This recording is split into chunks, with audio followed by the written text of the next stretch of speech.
ప్రభు అయిన యేసుక్రీస్తు నామంలో ఈ రాత్రి సమయంలో బైబిల్ తరగతికి వచ్చినటువంటి ప్రతి సహోదరికి నా యొక్క వందనాలు తెలియజేస్తున్నాను. ఆన్లైన్లో దేవునికి వాక్యం వీక్షిస్తున్నటువంటి ప్రతి సహోదరికి వారి కుటుంబాలకి చింతపల్లిలో ఉన్నటువంటి క్రీస్తు సంఘం తరపుగా హృదయపూర్వకమైనటువంటి వందనాలు తెలియజేస్తున్నాను. అంతా బాగున్నారు కదండి. వర్షాలు కొంచెం తగ్గినాయి, ఇబ్బంది లేదు. గత వారం అయితే మనం దీని గురించి మాట్లాడుకున్నాము. సంఘము క్రీస్తు కొరకు సిద్ధపడటం గురించి మాట్లాడుకున్నాం. సంఘము అనేటువంటి పెండ్లి కుమార్తె వరుడు అయినటువంటి యేసుక్రీస్తు కొరకు సిద్ధపడటం, ఎలాగ సిద్ధపడాలో అనేటువంటి విషయాన్ని, స్నానం చేయటం, వస్త్రాలు ధరించడం, ఆభరణాలు ధరించడం, ఆయనకి ఇష్టమైన స్వభావాన్ని ధరించుకుంటాం. 4 విషయాలు మీతో ముచ్చటించడం జరిగింది. అలాగనే సంఘం కూడా స్నానం చేయాలి, బాప్తిసం పొందాలి, వస్త్రాలు ధరించాలి, రక్షణ వస్త్రాలు, నీతి వస్త్రాలు ధరించాలి, ఆభరణాలు ధరించాలంటే దయను కంఠభూషణంగా ధరించాలి, తల్లిదండ్రులకు తల్లిదండ్రులు ఉపదేశించినటువంటి ఉపదేశాన్ని కంఠభూషణంగా ధరించాలని, ఆయనకి ఇష్టమైన స్వభావాన్ని ధరించుకోవడం అంటే ప్రాచీన స్వభావాన్ని విడిచిపెట్టేసి నవీన స్వభావాన్ని ధరించుకోవాలని చెప్పి 4 విషయాలు మీతో ముచ్చటించడం జరిగింది. ఈ దినాన్ని ఒక ప్రత్యేకమైనటువంటి పాఠ్య భాగంలో మనం ప్రవేశిస్తున్నాం. అపోస్తలుడు పౌలు ఎఫెసీయులకు రాసిన పత్రిక 4వ అధ్యాయము 4వ వచనం నుంచి 7వ వచనం వరకు చదువుతున్నాను. శరీరం ఒక్కటే, ఆత్మయు ఒక్కడే. ఆ ప్రకారమే మీ పిలుపు విషయమై ఒక్కటే నిరీక్షణ చెందుటకు పిలువబడింది.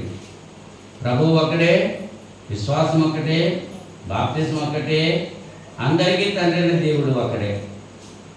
ఆయన అందరికీ పైగా ఉన్నవాడై అందరిలోనూ వ్యాపించి అందరిలో ఉన్నాడు. అయితే మనలో ప్రతివానికి క్రీస్తు అనుగ్రహించు వరం యొక్క పరిమాణం చొప్పున కృప ఇయ్యబడెను. దేవుడు తన వాక్యం దీవించగాక. చిన్న ప్రార్థన చేసుకుందాం. మహోన్నతుడా, పరిశుద్ధుడా, మీకు స్తోత్రం తండ్రి. గతించిన శుక్రవారం నుంచి అంత పర్యంతం మీరు కాచి కాపాడారు, మీకు స్తోత్రాలు నాయనా. ఈ రాత్రి సమయంలో ప్రియులను మీ బిడ్డలతో కలిసి ఈ బైబిల్ తరగతిలో ఇంత పర్యంతము కీర్తన ద్వారా మిమ్మల్ని గణపరచడానికి, మమ్మల్ని హెచ్చరిక చేసుకుంటానికి ఇచ్చిన అవకాశం బట్టి కృతజ్ఞతలు తెలియజేస్తున్నాను. ఈ సమయంలో ఇచ్చిన వాక్య భాగాన్ని దీవించి ఆశీర్వదించండి. మాకును విరిచి పంచమని ప్రార్థన చేస్తున్నాను. ఇక్కడ చర్చ బిల్డింగ్లో నాయన బైబిల్ తరగతిలో ఉన్నటువంటి బిడ్డలు మాత్రమే కాదు, ఆన్లైన్లో మీ యొక్క వాక్యం వీక్షిస్తున్నటువంటి ప్రతి సహోదరిని అందరూ ఇక్కడ దీవించి వాక్యపు వెలుగులో వారి జీవితాలు సరి చేసుకోవడానికి మంచి మనసు వారికి దయచేస్తారని ప్రార్థన చేసుకుంటున్నాను. మీ వాక్యము వెతుపడుతుండగా రోగగ్రస్తులను ఉంటే స్వస్థపరచండి, బలహీనులైన వారిని బలపరచండి. ఆయా సమస్యలతో సతమతమవుతూ శాంతి కోరి మీ శ్రమలో ప్రార్థిస్తున్నాను. ప్రతి బిడ్డకు విజ్ఞాపన మీరు ఆలకించి మీ నామంకి మహిమ తెచ్చుకోండి. కొద్ది సమయము అపవిత్రమైన నా పెదవులు కాల్చి పవిత్రపరిచి పరిశుద్ధమైన మీ లేఖనాలు ప్రియమైన మీ బిడ్డలకు అందించడానికి ఒక పనిముట్టుగా నన్ను వాడుకొని మీ నామానికి మహిమ తెచ్చుకుంటారని ఈ ప్రార్థన మా రక్షకులను నేను ప్రియ కుమారుడైన యేసుక్రీస్తు నామంలో వేడుకుంటున్నాను పరలోకపు తండ్రి. ఆమేన్, ఆమేన్. అందరికీ మరొకసారి వందనాలు తెలియజేస్తున్నాను. పిల్లరా, చదవబడేటువంటి లేఖన భాగంలో మీరు లెక్క పెట్టుకోవచ్చు, 7 ఒకట్లు ఉంటాయి అక్కడ. అన్నీ ఒకటే. ఏంటి ఒకటి? తండ్రి అయిన దేవుడు ఒకటే, కుమారుడైన క్రీస్తు ఒకటే, ఆదరణకర్త పురుషాత్ముడు ఒకటే, బాప్తిసం ఒకటే, నిరీక్షణ ఒకటే, సంఘం ఒకటే. సంఘము ఒకటే. ఈ రాత్రి సమయంలో ఈ అంశాన్ని గురించి మనం మాట్లాడటానికి నేను ఇష్టపడుతున్నాను. ఒకటే సంఘము. ఇవాళ బైబిల్ ఒకటే, అందరూ చదువుకున్నటువంటి బైబిల్ ఒకటే, అందరూ ఆరాధించేటువంటి దేవుడు ఒకటే, అందరూ కృప చూపుతూ కనికరించి ఆయన నామంలోనే ప్రార్థన చేస్తున్నాం, యేసుక్రీస్తు నామంలోనే ప్రార్థన చేస్తున్నాం. అందరూ ప్రార్థన చేసేది యేసుక్రీస్తు ద్వారానే. బైబిల్ చదువుకునేది అందరూ ఒకటే బైబిల్. కానీ సంఘాలు మాత్రం వేరువేరుగా ఉన్నాయి. చాలా చాలా వందల కొలది సంఘాలు ప్రపంచవ్యాప్తంగా ఉన్నాయి. కానీ సంఘము చిన్నమా, సంఘము ఒకటే ఒక్కటి ఉండాలి. యేసుప్రభుకి శరీరాలు ఎన్ని ఉన్నాయి? ఒకటే. శిరస్సుల సంఘానికి శిరస్సులు ఎన్ని ఉన్నాయి? ఒకటే శిరస్సు. అంచేత ఒక్కటే, ఆ ఒక్కటే క్రీస్తు సంఘము అనేటువంటి విషయాన్ని ఈ రాత్రి సమయంలో మీకు లేఖనాలు నేను వివరించి మరి మీకు తెలియజేయాలనేటువంటి ఆలోచన నేను కలిగి ఉన్నాను. ఇక లోకంలో చాలా రకాలైనటువంటి సంఘాలు ఉన్నాయి. అవన్నీ కూడా బైబిల్లో లేవు. ఏమా బైబిల్లో ఉన్నాయా? బైబిల్లో ఏ సంఘం పేరు ఉందా? క్రీస్తు సంఘం పేరు మాత్రమే ఉంది.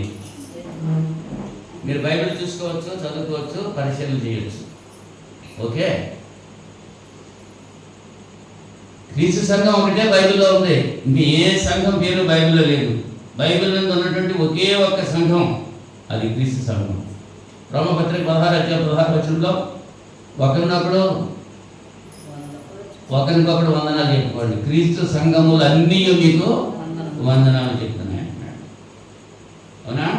కొరింథీ మొదటి పత్రిక 12వ అధ్యాయము, కొరింథీ మొదటి పత్రిక 12వ అధ్యాయం 12వ వచనం నుంచి 14వ వచనం వరకు మనం చదివితే, ఎలాగో శరీరము ఏకమై ఉన్నను అనేకమైన అవయవములు కలిగినవో, ఎలాగో శరీరం యొక్క అవయవములనేవి అనేకములైనను ఒక్క శరీరమైనవో, అలాగే క్రీస్తు ఉన్నాడు. ఎలాగనగా యూదులమైనను గ్రీసు దేశస్థులమైనను దాసులమైనను స్వతంత్రులమైనను మనమందరము ఒక్క శరీరంలోనికి ఒక్క ఆత్మ నుండి బాప్తిసం పొందితిమి. మనమందరము ఒక్క ఆత్మను పాలన చేసిన వారమైతిమి. కనుక ఒకటే శరీరము, ఒకటే సంఘము అనేటువంటి విషయాన్ని, బైబిల్లో ఉన్నటువంటి సంఘము క్రీస్తు సంఘం అనేటువంటి విషయాన్ని మనం గుర్తించాలి. ఇంకా మరి ఏ సంఘాలు బైబిల్లో లేవండి. మన దేశం పేరు కూడా బైబిల్లో ఉంది. మన దేశం పేరు బైబిల్లో ఉంది. ఎస్తేరు గ్రంథం 1వ అధ్యాయం 1వ వచనంలో రాజైనటువంటి అహష్వేరోషు దినాల్లో మరి హిందూ దేశం మొదలుకొని కూషి దేశం వరకు అని రాయబడ్డది. చూసుకోండి మీ బైబిల్లో. మన దేశం పేరే బైబిల్లో ఉంది. మన సంఘం పేరే బైబిల్లో ఉంది. బైబిల్లో ఉంటేనే అది మనం అనుసరించాలి. బైబిల్లో ఉంటేనే మనం దాన్ని ఆచరించాలి. ఇక మిగిలినటువంటి సంఘాల పేర్లు కానీ లేవు బైబిల్ గ్రంథంలో. అంచేత బైబిల్లో ఉన్నటువంటి ఒకే ఒక సంఘము క్రీస్తు సంఘము అనేటువంటి విషయాన్ని మీకు జ్ఞాపకం చేస్తూ ఉంటున్నాను. మరి పరిశుద్ధ గ్రంథంలో ప్రవక్తల ద్వారా ముందు ప్రవచించబడాలి. మరి ఏ సంఘం గురించి ప్రవచించబడలేదు, క్రీస్తు సంఘం గురించే ప్రవచించబడ్డది. ప్రవక్తలు ప్రవచించారు. యెషయా గ్రంథం 2వ అధ్యాయము 2 నుంచి 4 వచనాలు. యెషయా గ్రంథం 2వ అధ్యాయము 2వ వచనం నుంచి, అంత్య దినములలో పర్వతముల పైన యెహోవా మందిర పర్వతము పర్వత శిఖరమున స్థిరపరచబడి కొండల గంట ఎత్తుగా ఎత్తబడును. ప్రవాహం వచ్చినట్లు సమస్త అన్యజనులు దానిలోనికి వచ్చేదను. ఆ కాలమున సియోనులో నుండి ధర్మశాస్త్రము, యెరూషలేములో నుండి యెహోవాకు బయలువెళ్ళును. జనములు గుంపులు గుంపులుగా వచ్చి యాకోబు దేవుని మందిరమునకు యెహోవా పర్వతమునకు మనం వెళ్ళుదము రండి. ఆయన తన మార్గముల విషయమై మనకు బోధించును, మనం ఆయన త్రావుల్లో నడతము అని చెప్పుకుందరు. ప్రవచించబడ్డది 750 సంవత్సరాల క్రితం యెషయా గారి చేత ప్రవచించబడ్డటువంటి ప్రవచనం అది. బైబిల్ గ్రంథంలో ప్రవచనాలు ప్రవక్తల చేత ప్రవచించబడినటువంటి సంఘము క్రీస్తు సంఘము అనేటువంటి విషయాన్ని మనం గుర్తించాలి.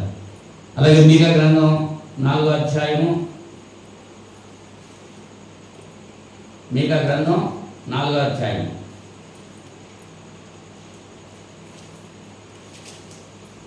మీకా గ్రంథం 4వ అధ్యాయం మొదటి 4 వచనాలు.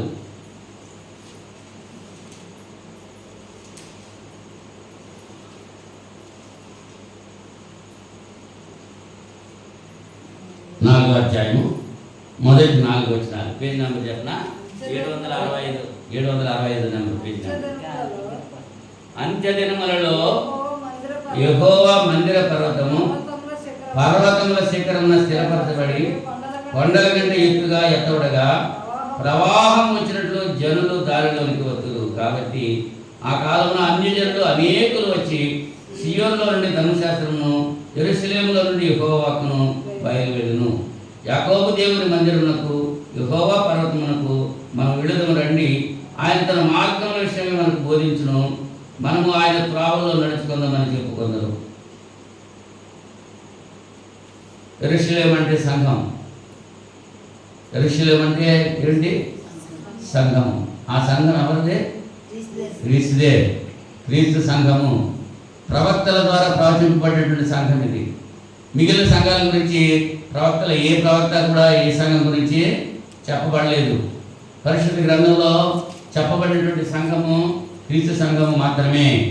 ప్రవచనాలు ప్రవక్తల ద్వారా ప్రవచించబడినటువంటి సంఘము క్రీస్తు సంఘం మాత్రమే అనేటువంటి విషయాన్ని మీకు జ్ఞాపకం చేస్తున్నాను. జకర్యా గ్రంథం 1వ అధ్యాయము 16వ వచనంలో, జకర్యా గ్రంథం 1వ అధ్యాయము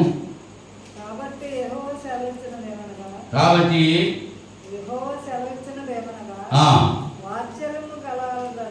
వాత్సల్యము గలవాడనై నేను యెరూషలేము తట్టు తిరిగి ఉన్నాను. యెరూషలేము తట్టు ఎందుకున్నాడు? యెరూషలేములో దేవాలయం ఉంది. అందులో నా మందిరము కట్టబడును. యెరూషలేము మీద శిల్పకారులు నూలు సాగలాగుదురు. దానియేలు గారు యెరూషలేము వైపు తిరిగి తన కిటికీ తెరిచి ప్రార్థన చేసేటువంటి వాడు. అంటే యెరూషలేములో దేవాలయం ఉంది. సొలొమోను కట్టించినటువంటి దేవాలయం ఉంది. దావీదు గారు కట్టాలని ప్రయత్నం చేసిన సొలొమోను గారి చేత మాత్రమే దేవుడు కట్టించుకున్నాడు. ధర్మశాస్త్ర యుగంలో మరి ఆ యొక్క దేవాలయం పాడైపోయింది. 3 సార్లు నాశనం చేయడం జరిగింది, తిరిగి నిర్మించడం జరిగింది. కానీ ధర్మశాస్త్ర యుగం అయిపోయిన తర్వాత క్రైస్తవులు వచ్చేటప్పటికి సంఘమే క్రీస్తు యొక్క ఆలయం, మీరే నా ఆలయం అని చెప్పి అన్నారు. కనుక సంఘము యొక్క ప్రాముఖ్యత ప్రవక్తల ద్వారా ప్రకటింపబడినటువంటి సంఘము క్రీస్తు యొక్క సంఘము అనేటువంటి విషయాన్ని మనం గుర్తించాలి.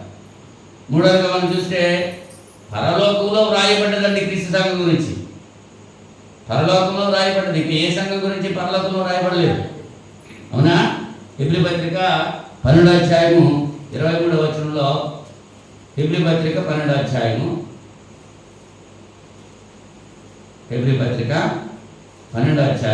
23వ వచనంలో,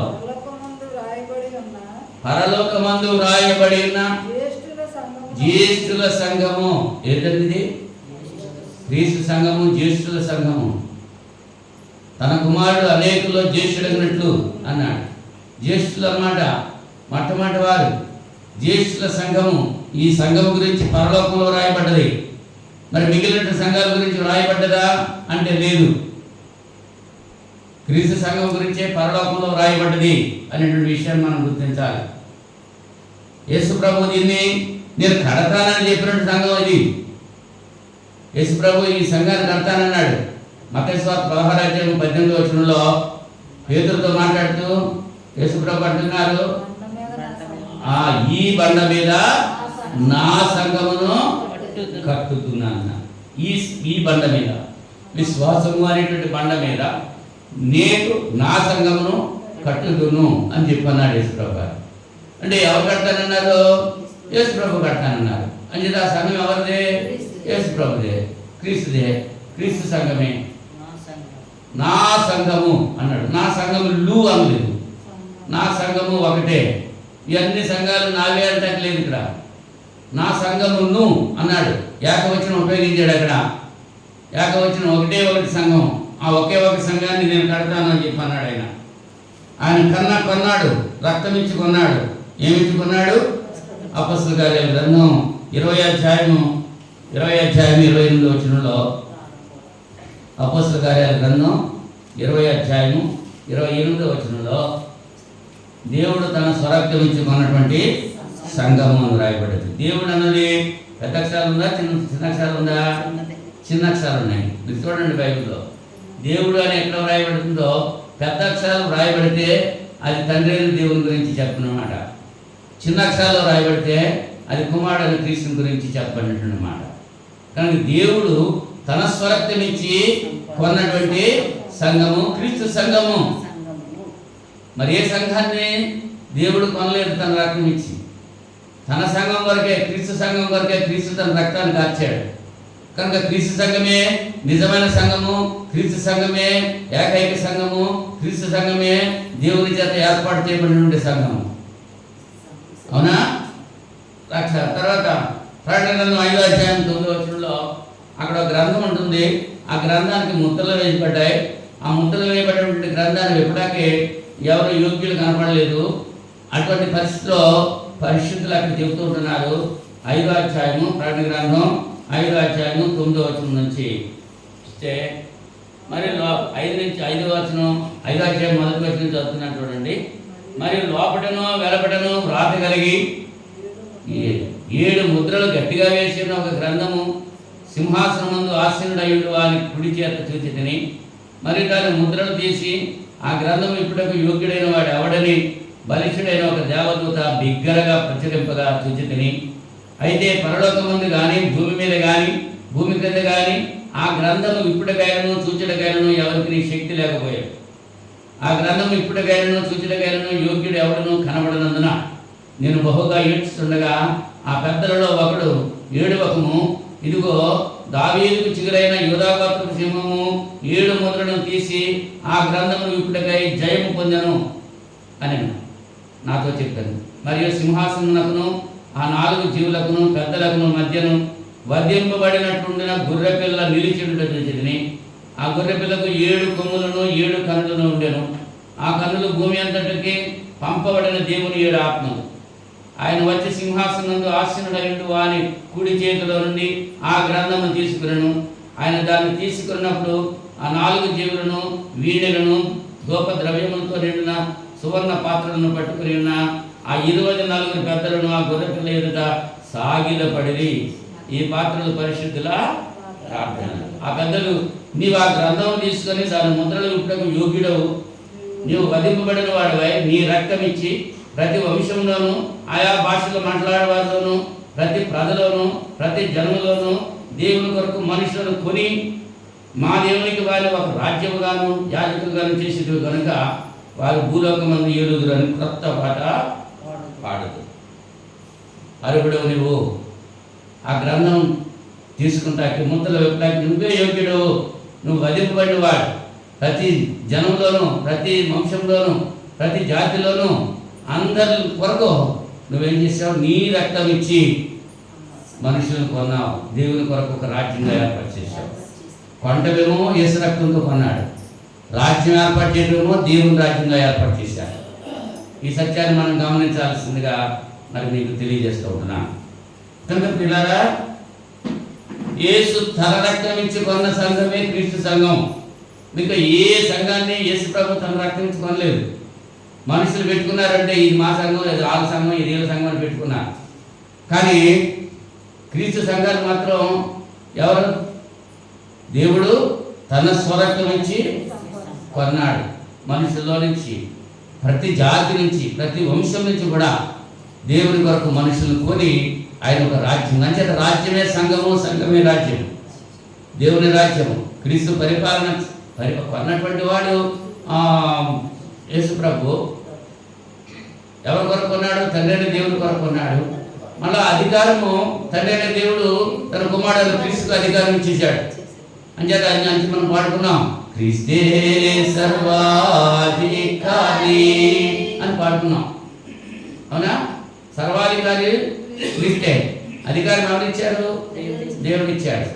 దేవుడు కొన్నాడా రక్తం ఇచ్చి? దేవుడికి రక్తం ఉందా? లేదు. తన కుమారుడు క్రీస్తుకు రక్తం ఉంది. నాకు ఒక శరీరం అమ్ముచ్చావు అని చెప్పంటున్నాడు హిబ్రీ పత్రికలో. కనుక పిల్లరా, యేసు ప్రభు తన రక్తం ఇచ్చి కొన్నటువంటి సంఘము క్రీస్తు సంఘం. రక్షణ పొందినటువంటి వారు ఉండేటువంటి సంఘం ఇది ఒకటే. ఇంకా వేరొక సంఘంలో కూడా రక్షించబడిన వారు లేరు. అనేటువంటి విషయాన్ని మనం లేఖనంలో చూస్తున్నాం. అపొస్తలుల కార్యాలు 2వ అధ్యాయము 47వ వచనంలో, అపొస్తలుల కార్యాలు 2వ అధ్యాయము 47వ వచనంలో,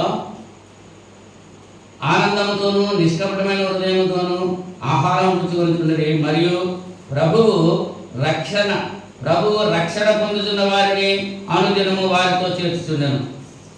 రక్షణ పొందుతున్న వారిని అనుదినము వారితో చేర్చుచుండెను. పేతురు గారు ప్రసంగం చేసినప్పుడు 3,000 మంది రక్షించబడ్డారు. కుమారి 3,000 మంది రక్షించబడ్డారు. పేతురు ప్రసంగం చేసినప్పుడు, క్రీస్తు గురించి తెలియజేసినప్పుడు. అవునా? ఆ దినాన్ని, ఒక్క దినాన్ని 3,000 మంది బాప్తిసం పొందారు, సంఘంలో చేర్చబడ్డారు. అక్కడి నుంచి ప్రతిదినము కూడా రక్షించబడిన వారు ఆ సంఘంలోనే చేర్చబడుతున్నారు. ఏ సంఘంలో? క్రీస్తు సంఘంలో. ఇంకా మిగిలిన సంఘాల్లో చేర్చబడతలేదండి. కనుక క్రీస్తు సంఘంలోనే చేర్చబడుతున్నారు. ప్రభు రక్షణ పొందిన వారిని అనుదినము వారితో చేర్చుతున్నారు. ఎఫెసీ పత్రిక 5వ అధ్యాయము, ఎఫెసీ పత్రిక 5వ అధ్యాయము 23వ వచనం నుంచి మనం 30వ వచనం వరకు చదివితే, 23వ వచనం, క్రీస్తు సంఘమునకు శిరస్సు అయ్యున్నలాగున. అమ్మా, సంఘానికి శిరస్సు ఎవరంట? క్రీస్తే. క్రీస్తుని తీసేసి ఇంకొకరు పెడుతున్నారు సంఘానికి. ఆయన శిరస్సుగా పెడుతున్నారు. క్రీస్తు సంఘమునకు శిరస్సు అయినలాగున పురుషుడు భార్యకు శిరస్సు అయి ఉన్నాడు. క్రీస్తే శరీరమునకు రక్షకుడై ఉన్నాడు. సంఘము క్రీస్తునకు లోబడినట్టుగా భార్యలు కూడా ప్రతి విషయంలోనూ తమ పురుషులకు లోబడవలను. ప్రతి విషయంలో పురుషులకు లోబడాలి. ఇలా భార్యలు పురుషులకు లోబడతలేదు చాలామంది. మరి సంఘం ఎలా లోబడుతుంది క్రీస్తుకి అంటే ఇతర సంఘాలకు లోబడిపోతున్నారు. వాళ్ళు ఇంట్లో భర్తకే లోబడతలేదు, బయట మరి ఆ క్రీస్తుకి ఎలా లోబడతారు వాళ్ళు? ఇంట్లో జరగాలి ఏదైనా, ఇంట గెలిచి రచ్చ కలవాలి, ఇంట్లోనే అభ్యాసం ఉండాలి. ఇంట్లో కుటుంబ ప్రార్థన ఉంటే ఆ సంఘంలో ప్రార్థనలు వస్తారు. ఇంట్లో కుటుంబ ప్రార్థనలో మెలకుగా ఉండి ప్రార్థన చేస్తూ ఉంటే సంఘంలోకి చాలా నిద్రపోరు. అవునా? మరి ఎన్నిసార్లు చెప్పినా నిద్రపోతూ ఉంటే మరి వాక్యం ఏమైనా లోపలికి వెళ్తుందా? మరి ఎందుకు రావటం ఆలోచించేయండి ఒకసారి. ఈ యుగ సంబంధమైన దేవత అవిశ్వాసులు మనోనేత్రానికి నిండితనం కలిగేసేస్తుంది. ఎందుకు వచ్చింది వాక్యం వినొద్దు, నువ్వు మేలుకుని నాకు నిద్ర అని చెప్పి అంటుంది. నిద్రపోతే వాక్యం లోపలికి వెళ్తుందా? వెళ్ళదు. క్రీస్తు తన సంఘానికి శిరస్సుగా ఉన్నాడు. అంటే క్రీస్తు శిరస్సుగా కలిగిన సంఘమే క్రీస్తు సంఘము అనేటువంటి విషయాన్ని మనం గుర్తించాలి. ఎందుచేతంటే క్రీస్తు కూడా సంఘమును ప్రేమించి అది కళంకమైనను ముడతైనను అట్టిది మరి ఏదైనను లేక పరిశుద్ధమైనది గాను నిర్దోషమైనది గాను మహిమగల సంఘము గాను ఆయన తన ఎదుట దానిని నిలవబెట్టుకున్న వల్లని వాక్యంతో ఉదక స్నానం చేత దానిని పవిత్రపరిచి పరిశుద్ధపరచుటకై దాని కొరకు తను తాను అప్పగించుకున్నాడు. దేని కొరకు? సంఘం కొరకు తను తాను అప్పగించుకున్నాడు. సంఘం కొరకు క్రీస్తు తను తాను అప్పగించుకున్నాడు. కనుక ప్రియులారా, క్రీస్తు రక్షణ పొందినటువంటి వారు చేర్చబడేటువంటి సంఘము క్రీస్తు సంఘమే. నువ్వు నిజంగా రక్షించబడితే, నువ్వు నిజంగా క్రీస్తు కూడా లాభపడితే నువ్వు పైనున్న వాటిని వెతకాలి. క్రీస్తు సంఘంలోనే నువ్వు నివాసం చేయాలి తప్ప ఈ యొక్క వేరే సంఘంలో నువ్వు నివాసం చేసావంటే అది నీకు రక్షణ లేదు అనేటువంటి విషయాన్ని ఈ లేఖనాన్ని బట్టి మనం అవగాహన చేసుకుంటే అవకాశం ఉంది. తిమోతి రెండో పత్రిక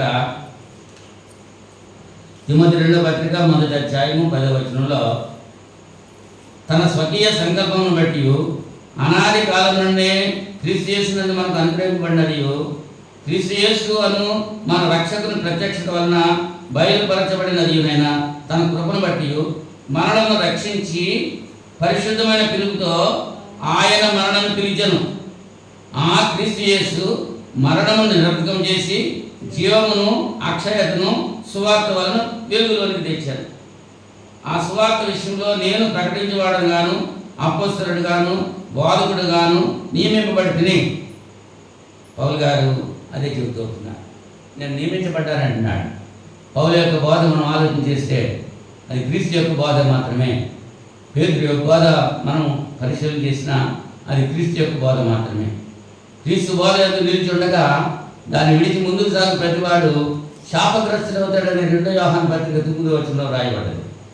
క్రీస్తు బోధను అంగీకరించాలి, క్రీస్తు బోధలో నిలిచి ఉండాలి. క్రీస్తు బోధ పక్కన పెట్టేసి ఇంకొక బోధ అలా చేసిన వాళ్ళు శాపగ్రస్తులు అవుతారు అనేటువంటి విషయాన్ని మనం గుర్తించాలి.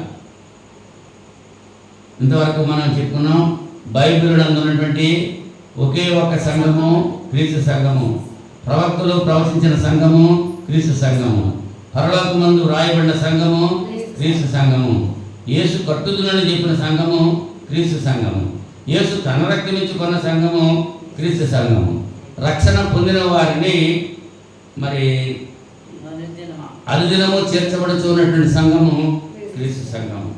ఆఖరిగా యేసు ఉండేటువంటి సంఘమే క్రీస్తు సంఘం. యేసు ఉండాలి సంఘంలో. ఇవాళ అల్లరితో కూడిన ఆటపాటలు ఉంటే యేసు ఉండడు. వాయిద్యాలతోటి, డప్పులతోటి, డ్యాన్సులతోటి దేవుని ఆరాధిస్తున్నామంటే అక్కడ దేవుడు ఉండేటువంటి పరిస్థితి కాదు. మత్తయి సువార్త 18వ అధ్యాయము 20వ వచనంలో, మత్తయి సువార్త 18వ అధ్యాయము 20వ వచనం, 18వ అధ్యాయం 20. ఏలయనగా 2-3 నా నామమున ఎక్కడ కూడి ఉందరో అక్కడ నేను వారి మధ్యన ఉండునని చెప్పాను. యేసు ప్రభువు గారు చెప్పారు. ఎక్కడ ఉంటాడు ఆయన? 2-3 ఉంటే చాలు. ఇంతమంది కూడా అక్కర్లేదు. ఎంతమంది ఉండాలి? 2 కానీ 3 కానీ ఉంటే చాలు. అయితే 2-3 కూడా ఏం చేయాలి? ఏం చేయాలి? నా నామమున ఎక్కడ కూడి ఉందరో అన్నాడు. ఎవరి నామాన్ని? యేసుక్రీస్తు నామంలో ఎక్కడ కూడి ఉంటారో అక్కడ యేసు ప్రభు ఉంటాడు. అంటే క్రీస్తు సంఘంలో యేసు ప్రభు ఉండేటువంటి సంఘము క్రీస్తు సంఘం. ఆయన అధికారాన్ని ఒప్పుకొని ఆయన ఆజ్ఞకు లోబడి మనం జీవిస్తూ ఉన్నదే అది క్రీస్తు సంఘం అనేటువంటి విషయాన్ని మనం గుర్తించాలి. కనుక ప్రియులారా, ఈ రాత్రి సమయంలో 7 విషయాలు మీతో ముచ్చరించడం జరిగింది. 7 విషయాలు మీకు చెప్పాను. ఏంటది? సంఘం ఒక్కటే, అది క్రీస్తు సంఘమే. ఇంకా నువ్వు ఏ సంఘంలో ఉన్నా నీకు రక్షణ లేదు, ఏ సంఘంలో ఉన్నా నీకు మరి నిత్య జీవం లేదు. ఖచ్చితంగా చెప్తున్నాను, నేను చెప్పడం కాదు, బైబిల్ చెప్తుంది. బైబిల్లో ఉన్నటువంటి వాక్యాలు మీకు చూపించాను. మీరు చదువుకోండి, వాటిని అవగాహన చేసుకోండి. ఇంకా క్రీస్తు సంఘంలో లేకుండా బయట సంఘాల్లో ఉంటే ఇప్పుడైనా క్రీస్తు సంఘంలోనికి బాప్తిజం పొంది మీరు సంఘంలో చేర్చబడతారని ప్రేమతో మీకు తెలియజేస్తూ ముగిస్తూ ఉంటున్నాను. అందరికీ వందనాలు. ప్రార్థన చేసుకున్నాం. పరిశుద్ధుడ మహోన్నతుడ మీకు స్తోత్రాలు తండ్రి. ఈ రాత్రి సమయంలో బైబిల్ తరగతిలో మీరు ఇచ్చిన వర్తమానాన్ని బట్టి కృతజ్ఞతలు తెలియజేస్తున్నాను. సంఘము మీ కుమారుడైన క్రీస్తుదే. సంఘం కొరకు మీ కుమారుడైన క్రీస్తు రక్తం కార్చాడు. ఎక్కడ 2-3 కూడి నా నామ పేరు ప్రార్థన చేస్తారో వారి మధ్యన ఉంటారని మీరు సెలవిచ్చారు మీ కుమారుని ద్వారా. మీ కుమారుడికి మేము లోబడి జీవిస్తూ నా తండ్రి మీరు చెప్పినటువంటి పరిశుద్ధ గ్రంథంలో రాయబడినటువంటి సంఘం క్రీస్తు సంఘం ఒక్కటే అనేటువంటి విషయాన్ని కూడా మేము లేఖనాలు బట్టి చూసాం. ప్రవక్తల చేత ప్రవచింపబడినటువంటి సంఘము క్రీస్తు సంఘం అని చెప్పి చూసాం. వివరించబడినటువంటి లేఖనాలు, తెలియజేయబడినటువంటి లేఖనాలు బిడ్డలు పరిశీలన చేసి వాక్యానుసారంగా జీవించినప్పుడు మీరు కృప చూపండి. మనుషులు కల్పించిన పద్ధతులు దైవోపదేశాన్ని బోధిస్తున్నట్టు ఈ దినాల్లో నాయన పారంపర్యాచారాలు మనుషులు కల్పించిన పద్ధతులు ప్రక్కన పెట్టి నాయన ధన వ్యామోహంతో ధనం కొరకు నాయన ప్రాకులాటం కాదు కానీ శరీరాశ నేత్రాశ జీవకుడంబాలు విడిచిపెట్టి ఆత్మ సంబంధుల ఆశీర్వాదాల కొరకు మేము నాయన మరి ప్రయాసపడటానికి మీ కృప మీ కాపుదలు మాకు ఇస్తారని విజ్ఞాపన చేసుకుంటున్నా. వాక్యమైన ప్రతి బిడ్డలో జీవించండి. అవగాహన చేసుకుని వాక్యానికి లోబడి జీవిస్తూ మీ నుంచి దీవెనలు పొందే భాగ్యం ప్రతి ఒక్కరికి ప్రసాదించండి. మీ చిత్తమైతే మరి శుక్రవారం మేమంతా కలిసి మేము స్తుతించి గణపరిచే వాక్యం ధ్యానించే భాగ్యం దయచేయండి. యేసుక్రీస్తు నామములో ఈ ప్రార్థన అడిగి వేడుకుంటున్నాను పరలోకపు తండ్రి. ఆమేన్. ఆమేన్. అందరికీ వందనాలు.